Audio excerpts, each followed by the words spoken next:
1 Tessalonicenses, no capítulo 4, nós vamos ler a partir do versículo 13. E depois leremos também primeira carta aos Coríntios, capítulo 15, versículos 50 a 52. 1 Tessalonicenses 4, versículo 13 em diante. Eu convido a todos, reverentemente, se colocarem em pé. Deus vai nos falar pela sua palavra. Diz assim a Escritura, a partir do versículo 13, acerca da segunda vinda de Cristo, do arrebatamento da igreja, o assunto. Não queremos, porém, irmãos, que sejais ignorantes acerca dos que já dormem. Paulo, pelo Espírito, usa aqui um eufemismo. Dormir aqui é morrer. Dos que já morreram ou já dormem. Para que não vos entristeçais como os outros que não têm esperança. Porque se cremos que Jesus morreu e ressurgiu, assim também aos que dormem, isto é, aos que morreram, Deus, mediante Jesus, os tornará a trazer juntamente com Ele. Dizemo-vos, pois, isto pela palavra do Senhor, que nós, os que ficarmos vivos para a vinda do Senhor, de modo algum precederemos os que já dormem.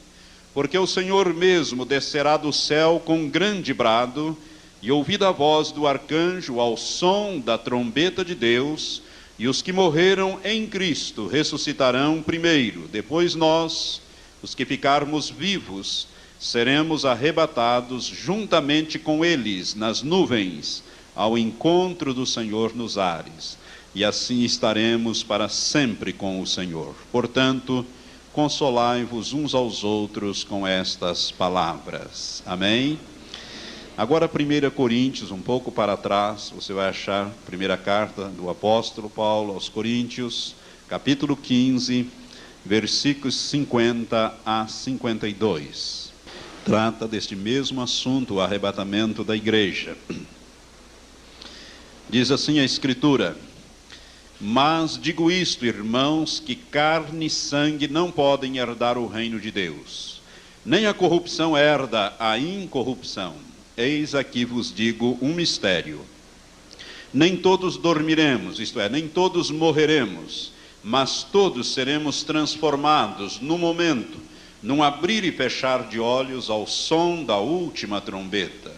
Porque a trombeta soará e os mortos serão ressuscitados incorruptíveis, e nós seremos transformados. Que Deus abençoe esta palavra ao nosso espírito. Vamos orar. Graças te damos, ó Pai, por esta porção da tua palavra.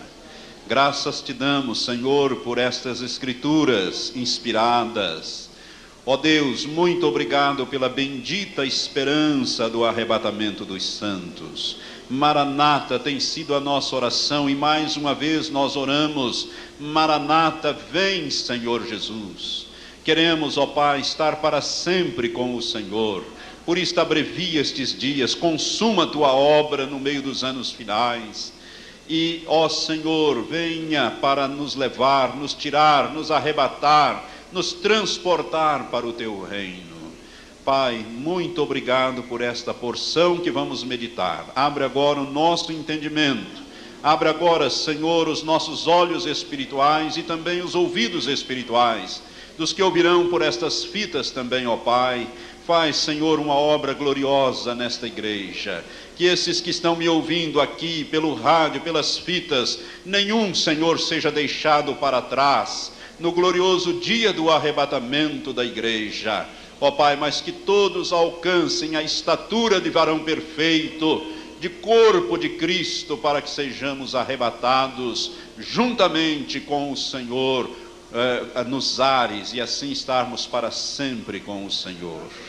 Pai, nós oramos assim, na nossa esperança bendita, em o nome glorioso de Jesus. Amém, Senhor. Irmãos queridos, nós estamos dando sequência a esses estudos sobre a segunda vinda de Cristo.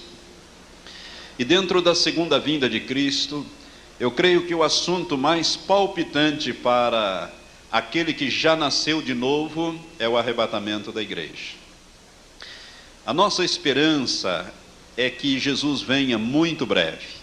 Porque este mundo está ficando cada vez mais complicado viver nele. A poluição aumentando, a violência cada vez mais, desemprego, fome, miséria, desamor, confusão. E quando nós vemos todas estas coisas, o nosso coração diz: Maranata, vem Senhor Jesus.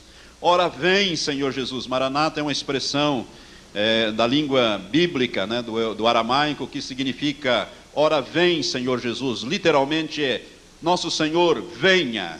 É uma expressão da alma, uma oração. E os crentes antigos da Bíblia oravam: Maranata, ora vem Senhor Jesus. Nós também devemos orar, porque Jesus está voltando, e Ele está voltando exatamente para aqueles que aguardam a sua vinda, que amam a sua vinda. E se você não ama a vinda do Senhor, eu acho que você precisa passar a amar a vinda do Senhor. Você deve estar preocupado exatamente em se preparar para a vinda de nosso Senhor Jesus Cristo. Irmãos, eu tenho no meu coração já alguns dias lhes falar, antes de ministrar esta palavra, lhes falar a respeito de uma visão. Eu vou contar muito rapidamente esta visão. Quem a teve foi o pastor Matias. Este veio através de um sonho. Eu já falei à igreja, mas nós temos muita gente nova. Isto aconteceu há alguns anos atrás. Pastor Matias, uma noite, deitou e começou a ter um sonho que o perturbou muito. Ele praticamente lutou a noite inteira. É como se alguma coisa quisesse impedir ele de ter este sonho. Somente 6 horas da manhã é que parece que terminou aquela coisa toda, aquele sonho, e ele veio então a descansar e até dormir um pouco mais nesta ocasião. Isso já tem algum tempo. E o pastor Matias, naquele sonho, ele via esta igreja, muitos irmãos desta igreja, muitas pessoas, uma multidão muito grande, e eu estava à frente. Eu conto isto para a glória de Deus, mas para que você possa se situar dentro disso que nós estamos ministrando. E eu estava à frente daquela multidão, e nós estávamos num lugar, e eu liderava esta multidão. E estavam ali pastor Matias e outras, né, muita gente conhecida dele. E eu andava rapidamente por um caminho, uma espécie de uma trilha, um caminho. E eu dizia às pessoas: olham vocês, prestem atenção, ande por onde eu estou andando. Por onde eu estou andando é seguro, venha por onde eu estou indicando, me sigam. Não saiam desta trilha, porque se vocês saírem para os lados, neste lugar há muitas areias movediças, e se alguém cair nessas areias movediças, ele vai afundar, e nós não temos tempo para ir lá socorrer ninguém, nós não vamos socorrer ninguém. Andem, porque o tempo está esgotando. E o sol estava se pondo, era como se fosse 5 horas da tarde. Ele olhava e via o sol se pondo, como se fosse 5 horas da tarde, o sol já declinando. E eu andava muito assim, a passos firmes. E ele andava atrás de mim. Ele queria cuidar da sua vida, de trilhar aquela trilha. E algumas pessoas não davam ouvido àquilo que eu dizia e saía como que para fora e começavam a se afundar e gritavam, e algumas pessoas ficavam indecisas, e eu dizia: não vão atrás, porque se vocês vão afundar também. Andem por esse caminho. E nós andávamos rapidamente. E aquelas pessoas que se metiam se desviavam, afundavam naqueles lamaçais, naqueles lugares de areias movediças. E nós andávamos aquela multidão por aquele caminho. E a visão mudou, em seguida a visão mudou, nós estávamos como que passando como uma pastagem. Muitos pastos assim do lado, do outro. E naquele lugar havia muitas toceiras de capim, muitas toceiras, é o que a gente costuma dizer, né? Toceiras de capim, e eu dizia: olha, sigam por onde eu estou indo, que aqui é seguro. Se vocês saírem para os lados aí, nestas toceiras existem serpentes venenosas e elas vão picar, e quem for picado vai morrer. Nós não vamos socorrer, não há tempo para socorrer. não saiam deste caminho, não vão para lá. E eu andava rapidamente, e comigo a grande multidão andava, mas algumas pessoas saíam para fora e iam como que andando fora daquele trilho, fora daquela estrada que eu estava indicando, e era picado por serpentes. Ao mesmo tempo aparecia ao longe uma mulher com as roupas estranhas e com uns chocalhos, alguma coisa, que chamava as pessoas, chocalhava aquilo tudo, e dizia, venham por aqui, venham por aqui. Eu dizia, não vão, porque tem serpentes, e vocês vão ser picados e vocês vão acabar morrendo. E algumas pessoas não me ouviam e iam, e a grande maioria perseguia naquele caminho, e nós andávamos, e o dia já estava declinando. Nessa altura, o sol já tinha se posto, e eu andava a passos firmes e rapidamente. Quando nós então chegamos numa região onde havia tido uma grande queimada, havia tido uma queimada e tinha muitos tocos e alguns galhos de árvores pontiagudos, e já estava anoitecendo, já estava caindo a noite. E eu disse à multidão, falei, olha, nós vamos passar, andem atrás de mim, porque eu sei o caminho. Nós vamos passar por uma trilha, não entrem no meio deste lugar, porque vocês vão ficar feridos por estes pedaços de pau pontiagudos que ficaram tudo preto ali, e as pessoas não conseguiam ver. E eu chegava naquele lugar, eu começava a contornar, e as pessoas iam atrás de mim, e nós passávamos por aquele lugar, e nisto já era noite, já estava praticamente escurecendo, e nós passamos por aquele terceiro lugar. E quando nós terminamos de passar por aquele lugar, algumas pessoas embrenharam, não me ouviam, enfiaram por lá, se espetaram, ficaram por lá, caídos no meio deste lugar. E nós chegamos então ao quarto lugar. Nós estávamos indo para um lugar onde haveria refúgio, onde haveria proteção. E só eu sabia guiar aquele povo, sabia como chegar naquele lugar. Então eu dizia, olha, nós não temos condições de socorrer ninguém. Andem atrás de mim e vocês não vão ser tragados ou feridos. Chegamos num terceiro lugar, e neste lugar era um lugar, tinha uma passagem, e também como se fosse assim pastos, mas já estava de noite. E neste lugar eu disse, agora nós vamos passar por aqui. Vão aparecer do lado direito e do lado esquerdo grandes animais, ursos, gorilas e também leões.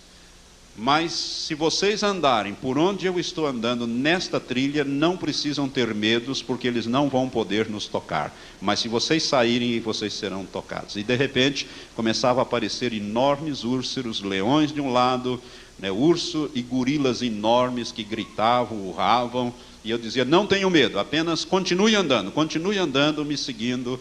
E neste momento, então, nós estávamos aproximando do lugar de refúgio, e o pastor Matias acordou. Irmãos, eu estou compartilhando isto, porque eu estou ministrando a palavra de Deus. E esta igreja, o pastor Laércio, eu, os outros pastores, nós temos ministrado um caminho.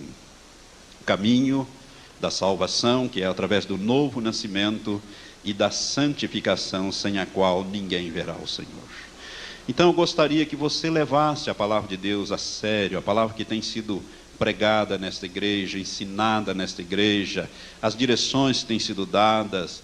Irmãos, nós não estamos brincando de igreja, estamos aqui, eu tenho uma consciência muito séria que nós estamos vivendo os últimos anos que nos separam da volta de Jesus, e estes são dias difíceis, são dias trabalhosos. A Bíblia diz que nos últimos dias viriam tempos trabalhosos, que as pessoas seriam escarnecedoras, arrogantes, atrevidas, cheios de si, procurariam amontoar para si mestres, doutores, e desviariam o ouvido da sã doutrina, da verdade, não suportariam a sã doutrina e a verdade. E nós estamos nesta caminhada, e eu gostaria que você chegasse comigo neste lugar. Foi um sonho muito significativo, o Senhor me testificou este sonho. O Senhor já tem mostrado outras coisas, tem falado outras coisas, quem sabe mais para frente eu compartilhe alguma coisa a mais com os irmãos, mais ou menos neste sentido, mas eu estou compartilhando isto para que você se aperceba que nós não estamos aqui com outra finalidade, senão de preparar esta igreja para o arrebatamento. Amém? Você não está aqui por acaso, meu amado. Você que chegou há pouco tempo. Deus te ama com um amor tremendo, um amor eterno. Ele te trouxe para cá, Ele está te limpando, Ele está te aperfeiçoando, tirando as máculas, rugas. Ele está te transformando, moldando com uma grande finalidade de você participar do corpo de Cristo. Sendo membro do corpo de Cristo, você ser um dos vitoriosos que vai ser levado no arrebatamento da igreja. A partir de hoje, que eu vou ministrar o arrebatamento da igreja, as coisas vão ficando cada vez mais claras para você. Então, a partir de hoje, não deixe de vir absolutamente. Satanás vai fazer tudo para que você não acompanhe estes estudos. Mas resista, faça todo o esforço, venha.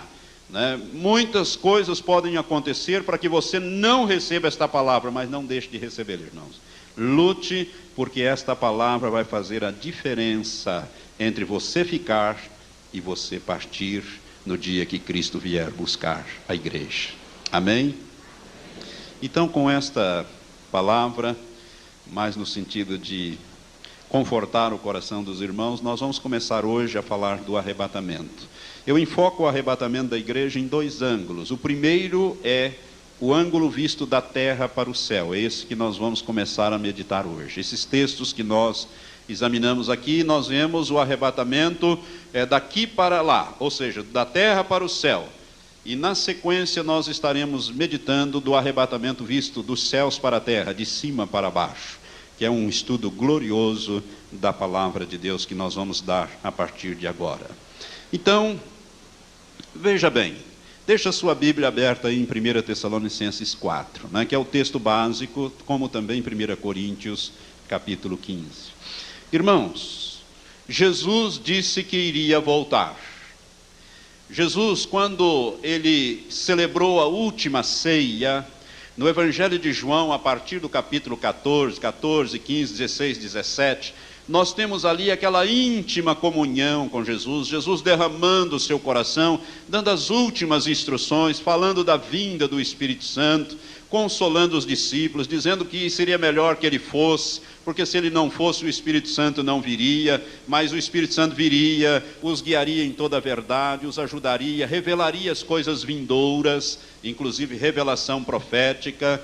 Enfim, Jesus começa a conversar, e no capítulo 14, que é onde logo em seguida a ceia, ele começa a falar com os discípulos, a última ceia, naquela noite que ele foi preso, Jesus abrindo o seu coração, ele diz no capítulo 14 de João, a partir do versículo 1, os 3 primeiros versículos eu vou citar de cor. Jesus disse assim: não se turbe o vosso coração, não perturbe o vosso coração. Credes em Deus, crede também em mim. Na casa de meu pai há muitas moradas. Que coisa gloriosa, Jesus dizendo isso para os discípulos e para nós. Na casa de meu pai há muitas moradas. Se não fosse assim, eu vou-lo teria dito. Vou preparar-vos lugar, disse Jesus. E se eu for e vos preparar lugar, virei outra vez, virei segunda vez. Virei outra vez e vos levarei para mim mesmo, para que onde eu estiver, estejais vós também. Jesus disse que ele viria segunda vez. Ele disse: virei outra vez. Amém? Jesus disse que viria, e Jesus não é homem para mentir. Jesus nunca mentiu, ele disse que viria segunda vez. Ele também fala disso em Mateus 24, nós já examinamos isto, quando os discípulos vêm e perguntam a Jesus, depois que Jesus faz aquela afirmação de que não se deixaria pedra sobre pedra, ali no Monte das Oliveiras, os discípulos perguntam: Senhor, que sinal, quando ocorrerão estas coisas, e que sinal haverá da sua vinda e do fim do mundo? Jesus não tinha ido, eles queriam saber os sinais que marcariam a segunda vinda de Jesus, porque Jesus tinha dito algo nesse sentido, que ele viria, isso 2 dias antes de ser preso, mas na noite em que ele foi preso, ele disse que viria outra vez e nos levaria para junto dele, para que onde ele estivesse, nós estivéssemos também junto dele. Jesus disse que viria. Esse texto que nós lemos aqui, em 1 Tessalonicenses capítulo 4, o Espírito Santo revela a Paulo que Jesus virá. Ele virá com aqueles que já morreram, com aqueles que morreram em Cristo, que aqueles que estão com Cristo aguardando o arrebatamento da igreja. Irmãos, esse texto diz que Jesus virá, Deus, mediante Jesus, os tornará a trazer juntamente com ele, Jesus. Quando Jesus voltar, todos os que estão nos céus aguardando o arrebatamento vão voltar com Jesus, isto é, os seus espíritos e almas voltarão para receber um corpo ressurreto e glorificado. É a ressurreição. Eu vou abordar este assunto mais para frente. Quando eu estiver mais para frente, eu vou falar sobre a primeira e segunda ressurreição e vou explicar bem este assunto. Mas eles vão voltar. A Bíblia diz, o Espírito Santo diz, também os anjos confirmaram que Jesus haveria de voltar. Lá no livro de Atos, no capítulo 1, os primeiros versículos do capítulo 1 de Atos, nos conta a narrativa de que Jesus estava ali com mais de 500 pessoas, né? O apóstolo Paulo, em 1 Coríntios 15, 6, ele diz que estavam presentes quando Jesus subiu ao céu, lentamente, quando ele foi assunto ao céu, foi levado ao céu. Eles estavam mais de 500 irmãos, aquela pequena multidão estava ali vendo, e Jesus foi dando as últimas instruções e começou a subir, depois de passar 40 dias, depois da sua ressurreição, e até que veio uma nuvem, o tomou, o encobriu, e os discípulos e aqueles apóstolos, aquelas pessoas ficaram olhando para cima, para ver se achava mais alguma coisa ali, quando eles foram despertos por 2 anjos, 2 varões, diz Atos capítulo 1, com vestes resplandecentes, portanto são anjos, e despertaram os discípulos e disseram: varões galileus, por que estáis olhando para as alturas? Este Jesus, que viste subir, virá do mesmo modo como o viste ir. Jesus voltará. Ele disse que voltaria, o Espírito Santo disse que ele voltaria, os anjos disseram que ele voltaria, e nós sabemos que ele vai voltar. Há alguma dúvida sobre isso? Não. Para aqueles que amam o Senhor, nós aguardamos a segunda vinda de Cristo. Isso pode parecer loucura para as pessoas aí fora que não compreendem a Bíblia, não compreendem a palavra de Deus e até nem creem na palavra de Deus. Para eles, Jesus é um Jesus histórico, morreu e dizem que morreu e ressuscitou e subiu, foi para o céu. Mas sobre esse negócio dele voltar, irmãos, muito brevemente Jesus voltar. Não há dúvida que Jesus vai voltar. Ele disse que voltaria.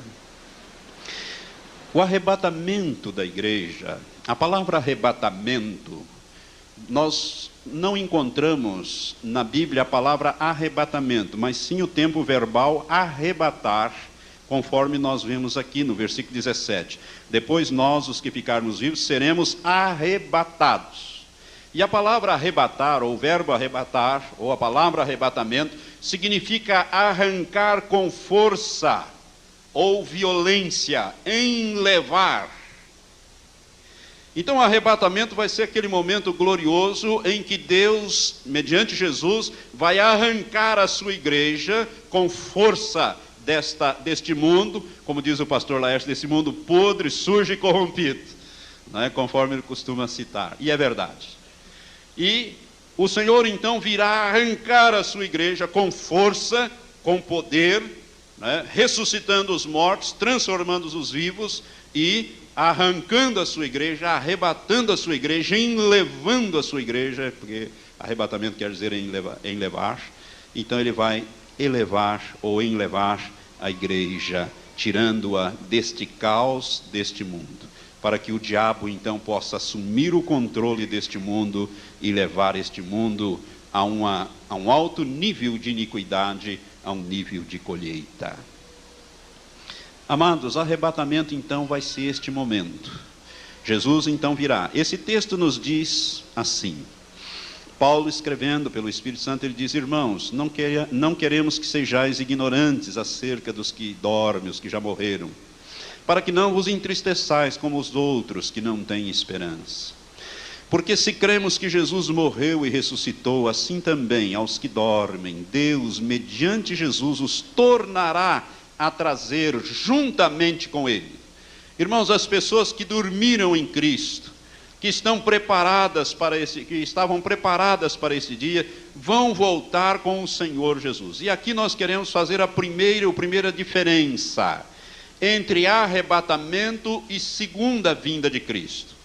Em Apocalipse 1:7 está escrito: eis que vem com as nuvens, e todo olho o verá, até mesmo aqueles que o traspassaram.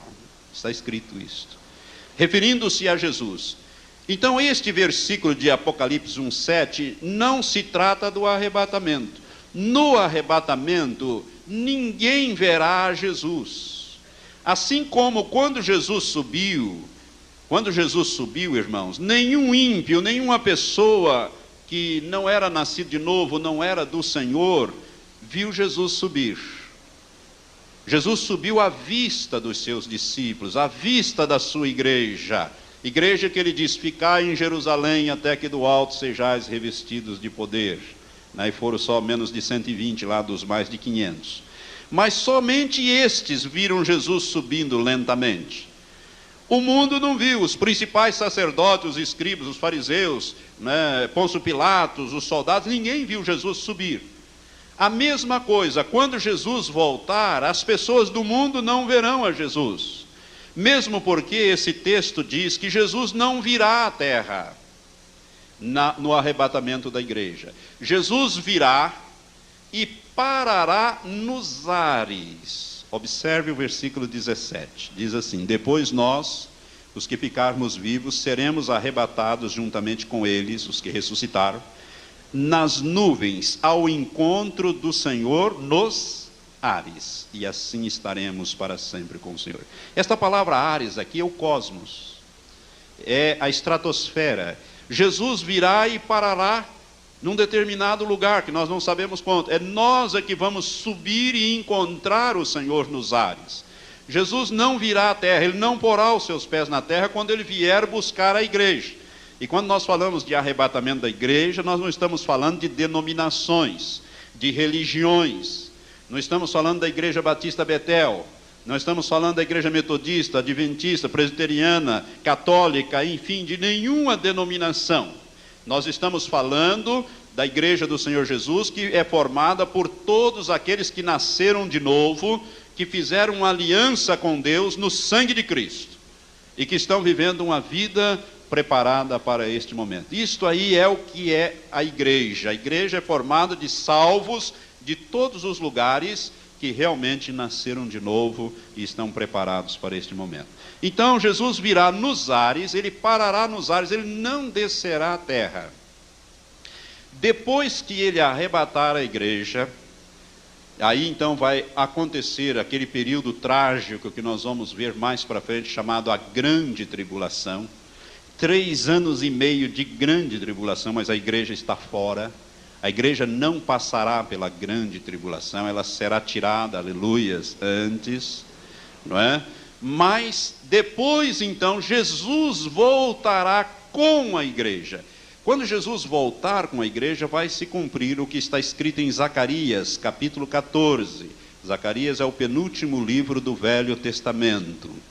Zacarias, capítulo 14, versículo 5, a parte final deste versículo é escatológica, todo esse capítulo 14, 12, 13, 14.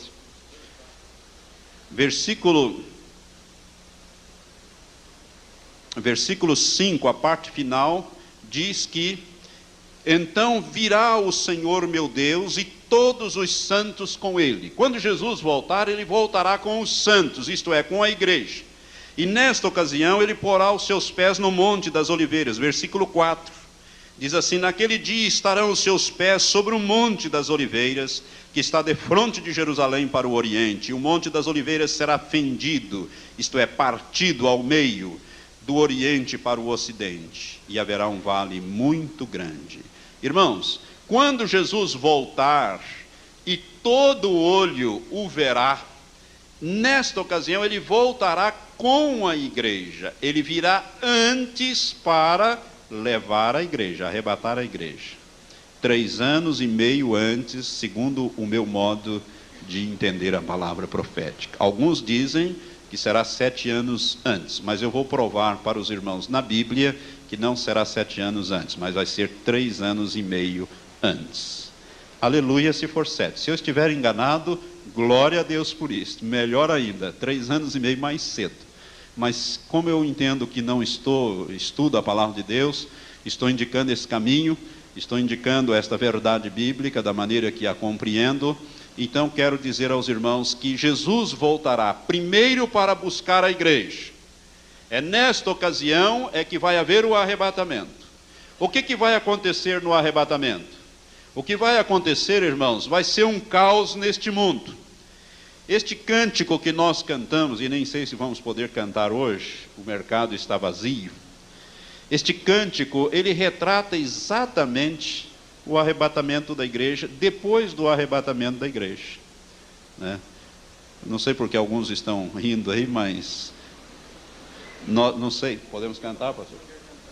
Não vamos poder cantar, mas vamos sim. Eu acho que os irmãos conhecem tão bem esse cântico que nós vamos cantar com toda alegria. O pastor Adalberto toca e nós cantamos.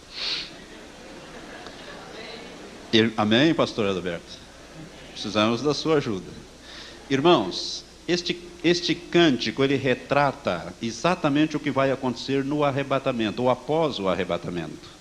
Ele é baseado numa visão que Deus deu a Olav Rod. Olav Rod foi um missionário cristão que viveu na Noruega, na cidade de Bergen, na Noruega.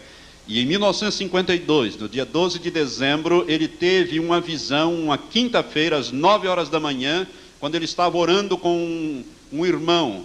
E não estava pensando neste assunto, e de repente Deus mostrou a ele como se fosse numa fita de cinema, num filme assim, o que se seguiu ao arrebatamento, as pessoas desaparecendo e subindo, né? E a coisa foi tremenda, e o que se seguiu ali, e é relatado então, quando nós cantamos lá, o mercado está vazio, os trens sem o seu avião, sem o seu piloto, voa, cai, e esborracha lá no chão os trens. Por quê? Vai acontecer exatamente isso. Imagine você, aquele cristão, está ali louvando a Deus, né, viajando ali naquela autoestrada ou naquela rodovia, e de repente ele ouve a voz: fulano, sobe. Imediatamente ele vai subir, e aquele carro vai continuar andando, e vai bater num outro. E vai ser aquela coisa, os aviões sem o seu piloto, exatamente, se aquele piloto é crente, está preparado com aquele enorme daquele Boeing lá no piloto automático, né, está voando, e de repente o Senhor chama aquele piloto, e ele desaparece, ele vai mais rápido, porque ele já está mais lá em cima, né, e já está lá a 12 mil metros de altura, e tá, já vai chegando mais cedo lá no arrebatamento. E ele desaparece, e aquele avião vai cair. Aquele avião vai esborrachar. Foi a visão que Deus mostrou ao Olav Rod. Os trens desgovernados, batendo, desastres no hemisfério norte e no hemisfério sul. Vai haver um caos mundial com o arrebatamento da igreja. As pessoas, as autoridades vão ficar e vão chegar à seguinte conclusão: essas coisas são atribuídas aos crentes, aos fanáticos. É isto que é relatado naquela visão. E vai ser proibido o culto exatamente porque senão pode ocorrer essa catástrofe outra vez. Coisas espantosas. As pessoas estão conversando, de repente desaparece. A Bíblia nos fala em Lucas, irmãos, que 2 estarão no campo, um será levado, o outro será deixado. Uma cena diurna. Dois estarão na cama dormindo, uma cena noturna. Um será tomado e o outro será deixado. O marido fica, a mulher vai, o pai vai, o filho fica. Um será tomado e outro será deixado. Uma cena diurna e uma cena noturna. Por quê? Porque quando houver o arrebatamento, se for 9 horas da manhã no Brasil, será 9 horas da noite no Japão. Será um lugar será noite, outro lugar será dia. Por isso Jesus descreve em Lucas capítulo 21 uma cena diurna e uma cena noturna. 2 mulheres estarão no moinho, uma será tomada e a outra será deixada. Isso é o arrebatamento da igreja. E as pessoas vão ficar desesperadas. Por quê? Porque ninguém mais vai ser arrebatado, sumiram. Crianças vão desaparecer.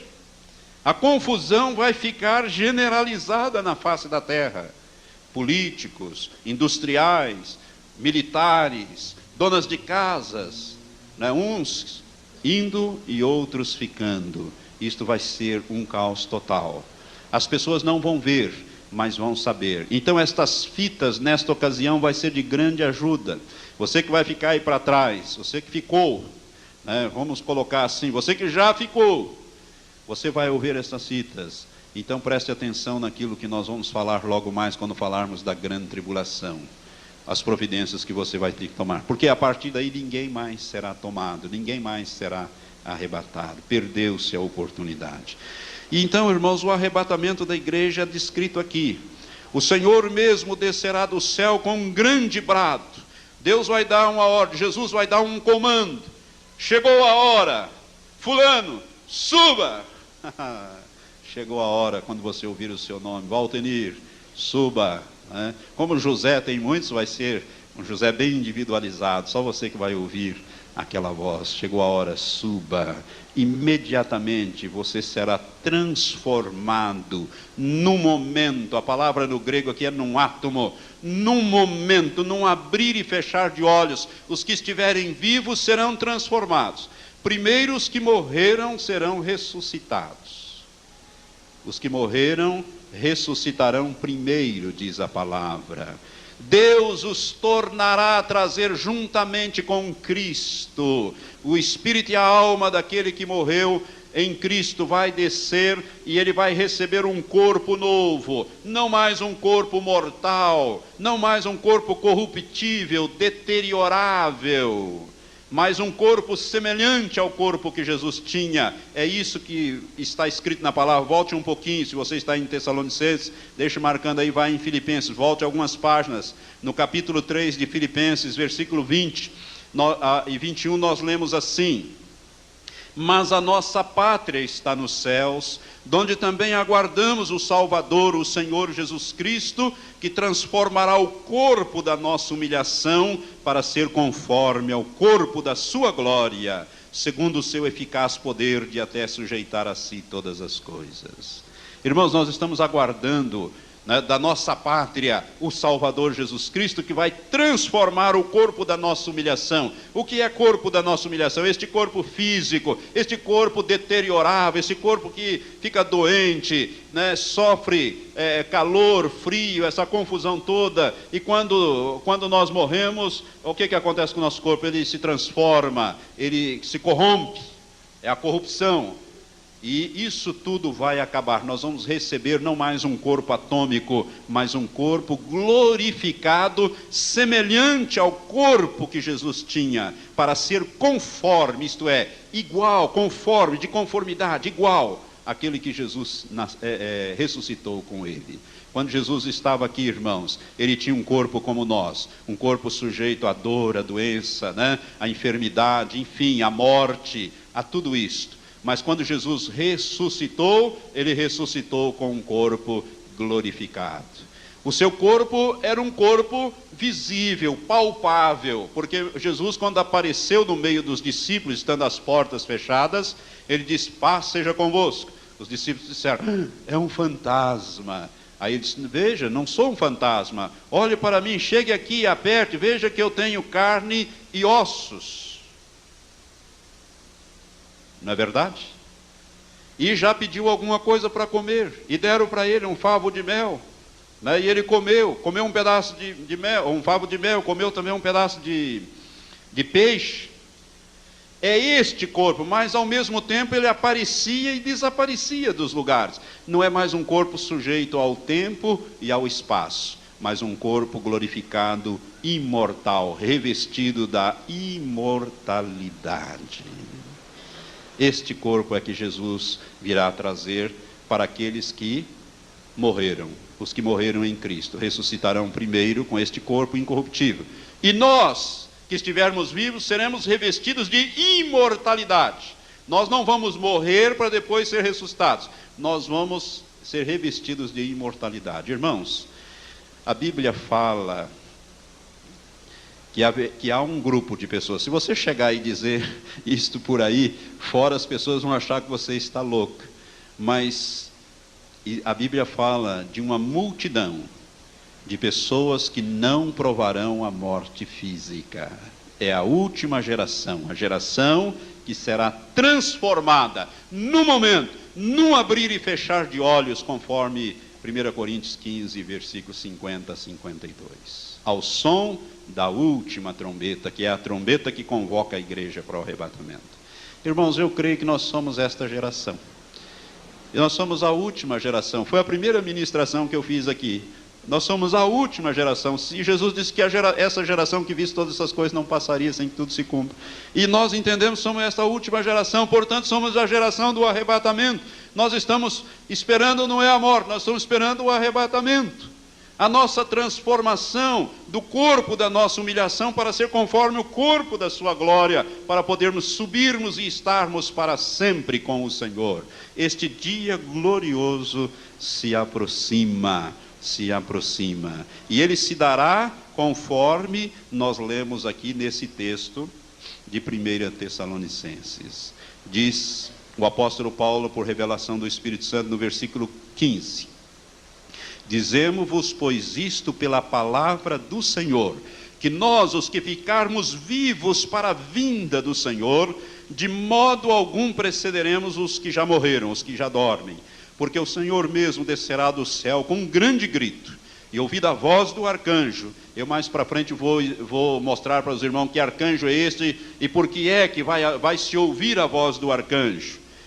Mais para frente nós vamos ministrar. E ao som da trombeta de Deus, que Paulo diz em 1 Coríntios, ao ressoar a última trombeta, a sétima e última trombeta, que está lá no capítulo 11 do Apocalipse, a partir do versículo 15, ao som da trombeta de Deus, e os que morreram em Cristo ressuscitarão primeiro, e depois nós, os que ficarmos vivos, seremos arrebatados juntamente com eles. Dois grupos, os ressurretos e os transformados, subirão a encontrar o Senhor nos ares.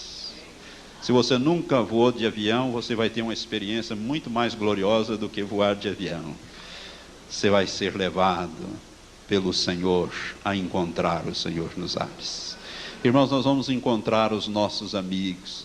Eu quero ver essa igreja toda subindo. Todos os irmãos, você que me ouve pelo rádio, vamos subir juntos. Eu não sei se essa visão que o pastor Matias teve, se esse sonho, caminhando junto naquele caminho e tal, refere-se exatamente isso, mas eu creio que assim o é, irmãos. Eu estou nesse propósito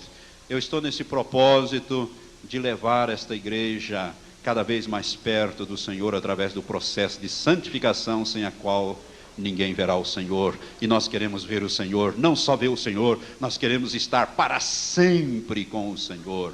E eu virei e vos levarei para mim mesmo, para que onde eu estiver, estejais vós também. Aonde Jesus for, lá vamos nós. Por que nós vamos? Porque nós somos o seu corpo. Misticamente falando, somos o seu corpo, do qual ele é a cabeça. Aonde está a cabeça, está o corpo. Jesus vai estar completo.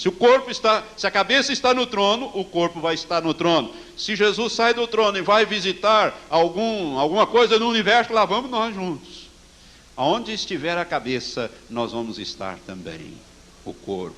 Para que onde eu estiver, estejais vós também. O propósito de Deus para com os que vão ser arrebatados é uma coisa gloriosa. Por isso vale a pena. Vale a pena ser arrebatado, se preparar para o arrebatamento. Irmão, você não imagina como vale a pena. Amado, você não imagina como vale a pena fazer uma aliança de vida eterna com Jesus, entregando a sua vida a Ele, tomando-o como Senhor da sua vida e também o seu Salvador pessoal, e deixando que o Espírito Santo trabalhe na sua vida, limpando-o completamente, moldando-o na imagem do seu Filho Jesus Cristo, porque a igreja que será levada é uma igreja madura. Se a cabeça é madura, o corpo tem que ser maduro, não pode ser criança espiritualmente falando, tem que ser maduro. A igreja que será levada é uma igreja gloriosa, sem mácula, sem ruga, sem coisa semelhante a mácula e ruga. E é para isso que a palavra é dada. Se você quer ver, volte um pouquinho em Efésios, capítulo 5.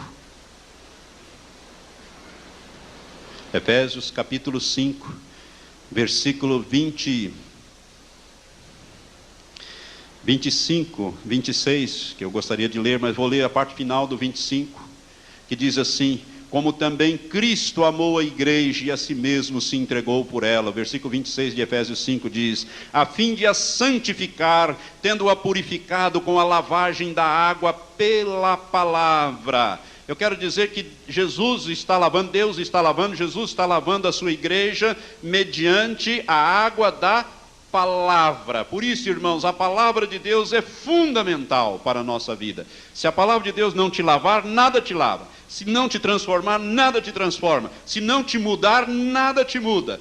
E Jesus está lavando a igreja que ele vai levar pela palavra, diz o versículo 26, a fim de a santificar, tendo-a purificado com a lavagem da água pela palavra, para apresentá-la a si mesmo, igreja gloriosa, sem mácula, nem ruga, nem qualquer coisa semelhante à mácula ou ruga, mas santa e irrepreensível. Está vendo? A igreja vai ser levada? Uma igreja santa, irrepreensível, sem mácula, sem ruga. Por isto é que o Senhor está dando tempo à igreja. A você que está chegando e a você que está tanto tempo aqui, o Senhor quer mudar.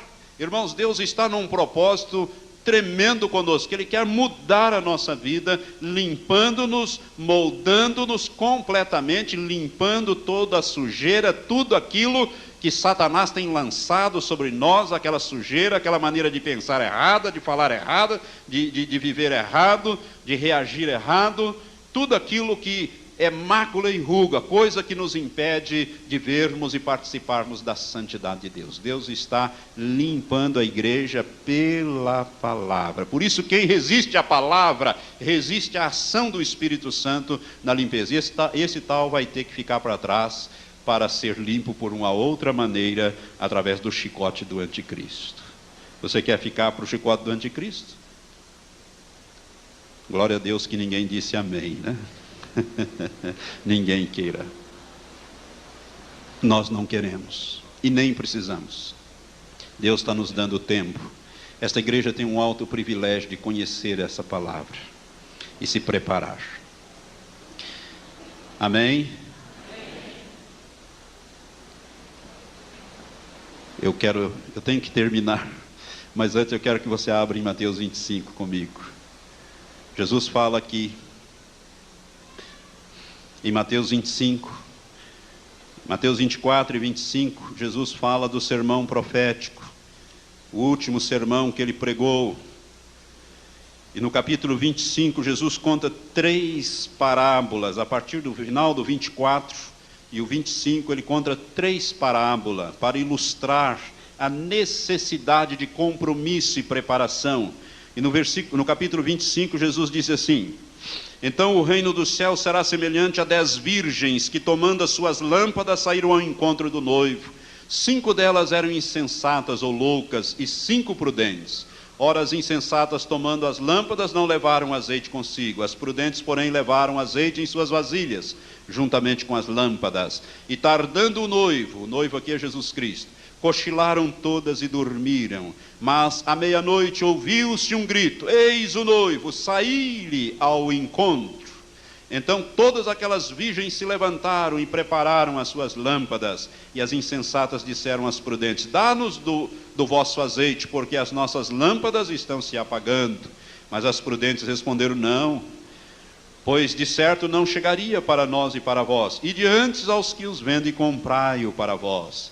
E tendo elas ido comprá-lo, chegou o noivo, e as que estavam preparadas entraram com ele nas bodas, ou para as bodas, e fechou-se a porta.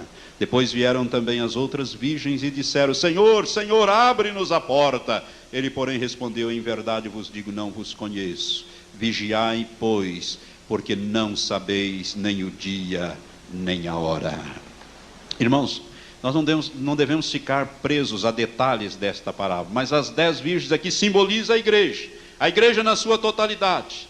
Alguns preparados e outros não, alguns vigilantes e outros não, alguns com o azeite do Espírito Santo, né, na sua vida. Todas, aliás, tinham lâmpadas e tinham azeite, portanto eram nascidas de novo, mas não estavam na sua plenitude do azeite, não tinha plenitude do Espírito Santo nas suas vidas, não levavam a vida cristã a sério. E a Bíblia diz que tardou o noivo, ou seja, já está tardando, já faz quase 2000 anos que nós estamos esperando esse noivo, né, que é Jesus Cristo. Mas à meia-noite ouviu-se um grito: eis o noivo, e eu creio que nós estamos chegando nesta meia-noite. Jesus está voltando, Jesus está voltando. Aliás, esta é uma mensagem que tem percorrido a televisão, as pregações dos principais pregadores na televisão e no rádio e nos púlpitos ultimamente, e vai se intensificar mais: eis o noivo, eis o noivo. Então nós precisamos sair agora, vida de santidade. A Bíblia diz que aquelas que estavam preparadas entraram com eles na boda. Essa palavra escatológica que nós estamos dando, esse estudo profético, é para a sua preparação para o arrebatamento. Amém? Feche os seus olhos. Feche os seus olhos agora. Comece a agradecer a Deus por esta palavra que tocou o seu coração. Mas eu quero perguntar aqui entre nós, e mesmo pelo rádio, alguma pessoa que ainda não fez uma aliança com Jesus Cristo de vida eterna, que não entregou ainda o seu coração a Jesus, que não compreendeu ainda que foram os seus pecados que levaram Jesus a morrer naquela cruz, e que então você precisa arrepender-se dos seus pecados e entregar a sua vida a Jesus e fazer uma aliança de vida eterna com Ele, recebendo-o como seu Salvador e também como seu Senhor, Senhor da sua vida. Se há alguém entre nós ainda que quer fazer esta aliança, ainda hoje, nascendo de novo, dizendo: Senhor, entra na minha vida, faz morada em mim, levante bem alto a sua mão, quero orar com você. Há alguém entre nós? Pode levantar. Muitas vezes estão levantando, graças a Deus. Mais alguém? Pode levantar a sua mão, glória a Deus. Muitas vidas, pode baixar. Você que ainda não levantou, mas você quer ser arrebatado. Eu quero dizer que para você ser arrebatado, começa com um novo nascimento. Sem nascer de novo, sem fazer esta aliança, sem receber Jesus como Senhor da sua vida, você não será arrebatado. Alguém mais que deseja ser arrebatado ainda, mas não tem certeza da salvação, pode fazer isto agora, levantando a sua mão, nós vamos orar com você. Há mais alguém? Levante bem alto. Mais uma vida ali. Mais outra lá atrás, glória a Deus. Mais alguém? Pode levantar bem alta a sua mão, glória a Deus. Eu quero chamar você que levantou a sua mão, peça licença, todos orando agora, peça licença à pessoa que está ao seu lado, vem aqui à frente. Eu o recebo pela fé como o Senhor da minha vida e como o meu suficiente Salvador. Porque neste instante, no meu coração, eu creio que Tu, ó Deus, o ressuscitaste para a minha salvação, e pela fé eu recebo fé. Confessam a Jesus como Senhor e Salvador. Senhor, coloca os seus nomes no livro da vida. Jesus, confessa diante do Pai estes nomes, diante dos anjos, e dê força sim a estas vidas para te servir de hora adiante. Trabalha, Senhor, no coração de cada uma. Ó Senhor, sela-as com o Teu Santo Espírito, batiza-as com o Teu Santo Espírito, ó Pai, e prepara-as a cada dia, Senhor, cada uma delas para te servir melhor. Jesus Cristo, Filho de Deus, portanto, arreda dessas vidas agora, em nome de Jesus. Nós quebramos todo o poder, toda a base, toda a influência dos demônios de Satanás nessas vidas, em nome de Jesus.